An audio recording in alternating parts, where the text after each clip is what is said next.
Olá pessoal, bem-vindos novamente ao canal DevCloud.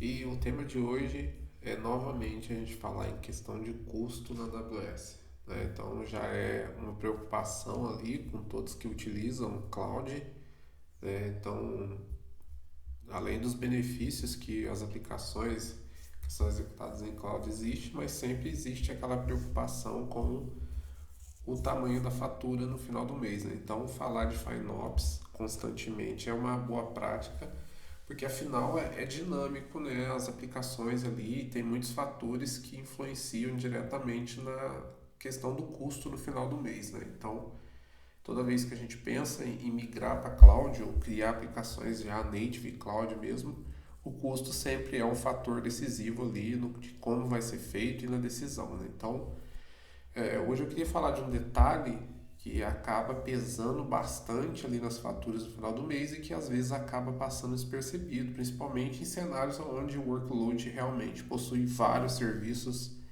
e times grandes trabalhando, às vezes acaba acontecendo, né, de algum detalhe ali gerando um custo. Então hoje eu gostaria de falar a respeito do CloudWatch, né? Então o CloudWatch a gente sabe que é o serviço responsável ali por centralizar todos os logs das aplicações na AWS, né? Então ele é um serviço que realmente representa um percentual considerável ali na fatura no final do mês. Então tem alguns cuidados, né? Algumas boas práticas que a gente pode fazer que pode ajudar na redução do custo ali dos logs do CloudWatch.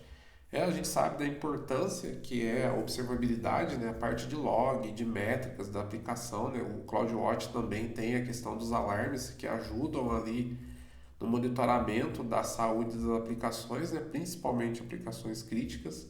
Então, os logs é algo muito importante, mas eles representam um custo relativamente alto. Então, tem alguns pontos que a gente pode levar em consideração para ajudar a equilibrar esse custo.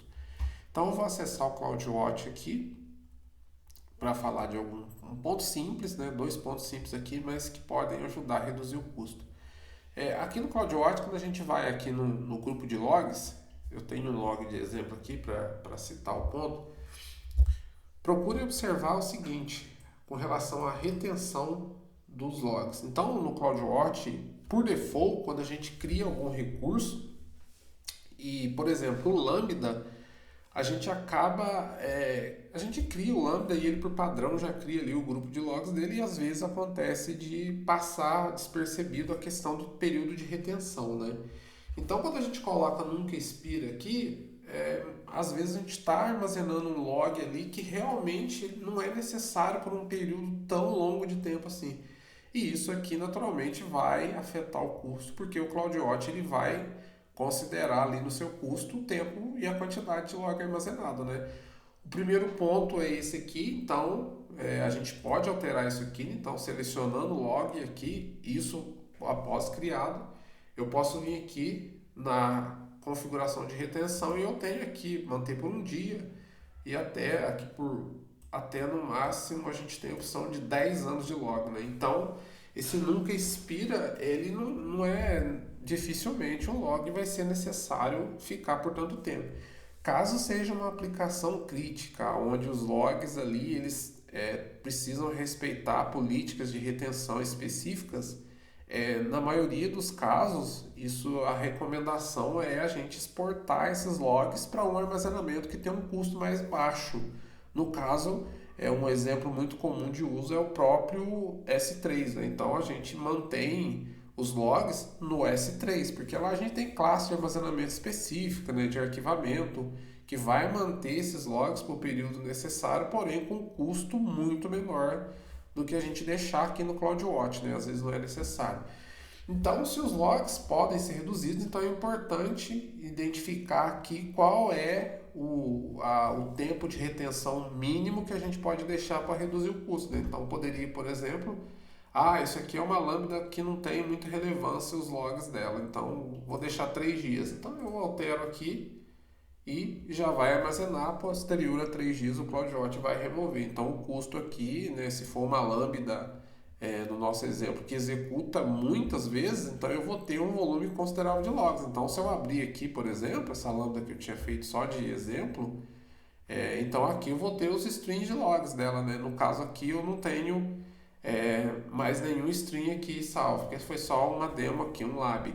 Mas eu poderia ter muitos strings aqui e isso poderia realmente gerar um custo ali considerável, né? Agora a gente considera isso para muitas aplicações, por exemplo, o API Gateway, que gera muito log dependendo do que a gente está armazenando. Então isso realmente pesa ali no custo.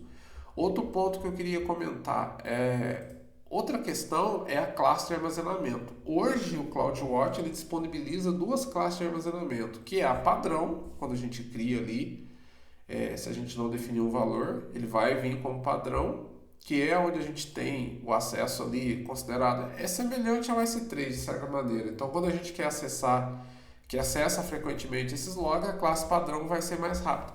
Mas como a S3 ela tem um custo maior, né? Então quando a gente não precisa acessar esses logs constantemente, a gente tem a opção de trabalhar com a classe de infrequent access, que vai ter um custo reduzido, que também vai ajudar. Só que uma vez criado o grupo de log, a gente não pode alterar isso, né? Então a gente pode ver aqui que nas ações, ó, a gente não tem a opção de alterar. Eu posso editar a retenção, foi o que a gente acabou de fazer, mas não tem como eu alterar. E se eu for olhar para o meu Lambda, por exemplo, eu vou pegar aqui a página do Lambda. Se a gente for olhar para ele, por exemplo, eu tenho esse Lambda que eu criei aqui, de exemplo. Eu vou fazer uma edição aqui, eu vou visualizar os detalhes dele. Então a gente entra aqui, a gente vai perceber que não tem como a gente definir por aqui pelo console como que a gente vai usar, né?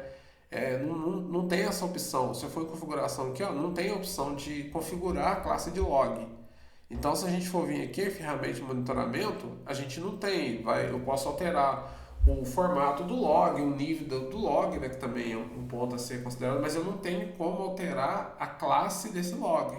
Então, se eu voltar no CloudWatch, por exemplo, se eu fosse criar um novo grupo de logs, aí sim.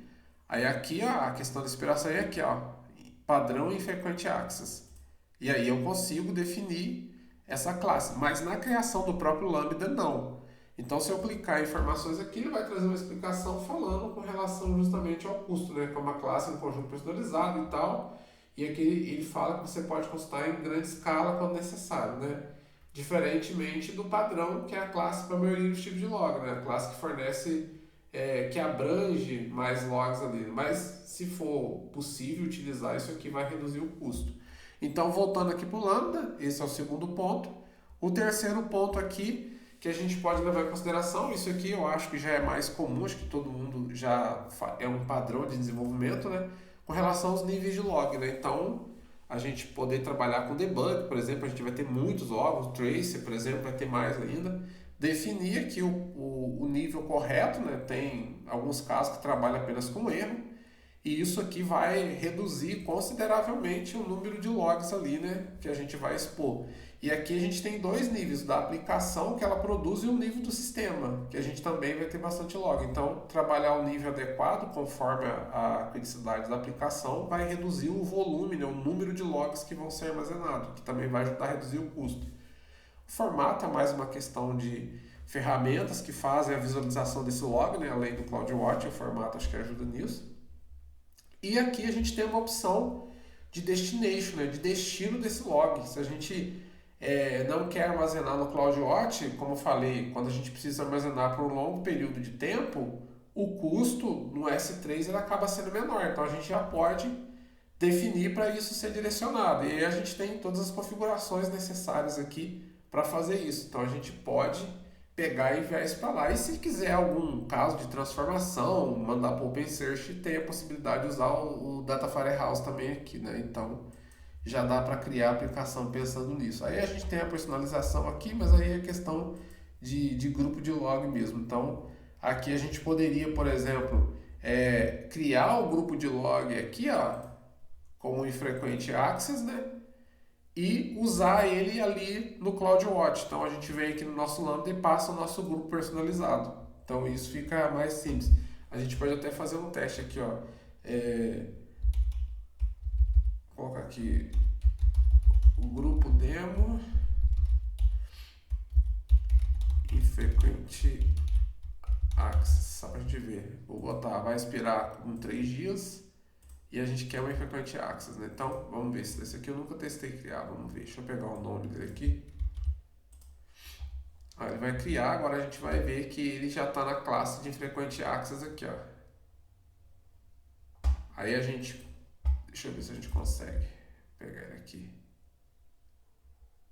Tá indicando que não é atual, mas vamos ver. Vou tentar salvar o lambda aqui. Vamos ver o que ele vai fazer. Pegou o grupo de logs, deixa eu só executar um teste aqui só para ver como é que ele vai ser. Isso aqui eu já tinha visto, mas não tinha feito. Vamos ver agora, ele deve ter puxado os logs aqui.